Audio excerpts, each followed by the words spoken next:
চারটা কোয়াড্রেন্টে ভাগ করব। এই পাশে একটা কাল্পনিক লাইন, এই পাশে একটা কাল্পনিক লাইন। তাহলে এটা একটা কোয়াড্রেন্ট, এটা একটা কোয়াড্রেন্ট, এটা একটা কোয়াড্রেন্ট, এটা একটা কোয়াড্রেন্ট। এবং এই কোয়াড্রেন্ট অনুযায়ী আমরা কি করব? দেখেন আমি ভার্টিক্যালি ধরতেছি না, একদম সোজা, কাত হয়ে না কিন্তু, হ্যাঁ, একদম সোজা করে ধরলাম। অ্যানিকুইক স্পেস যেটা ফিটাল পার্ট ছাড়া এই অংশটাকে মাপবো, ভার্টিক্যালি মাপবো, ঠিক আছে? কত সেন্টিমিটার। এফআই যখন পড়াবো, অ্যামনিওটিক ফ্লুইড পড়াবো তখন বুঝতে পারবেন, ঠিক আছে? এখন জাস্ট দেখাচ্ছি।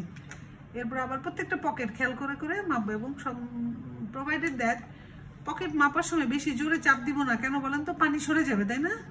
লিকুইড তো সরে যাবে, ঠিক আছে? তারপরে এই পকেটে এখানেও মাপলাম, এখানেও মাপলাম, ঠিক আছে?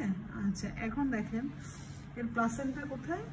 প্লাসেন্টা পোস্টেরিয়র, দূরে আছে, তাই না? পোস্টেরিয়র, ঠিক আছে?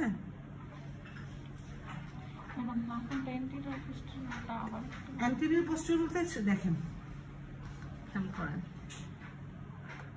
এইটা হলো কন্টাক্ট সারফেস।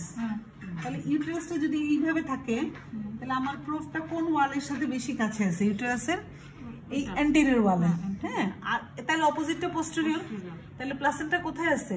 এই যে পোস্টেরিয়র। প্লাসেন্টার লোকেশন কি দেখেন?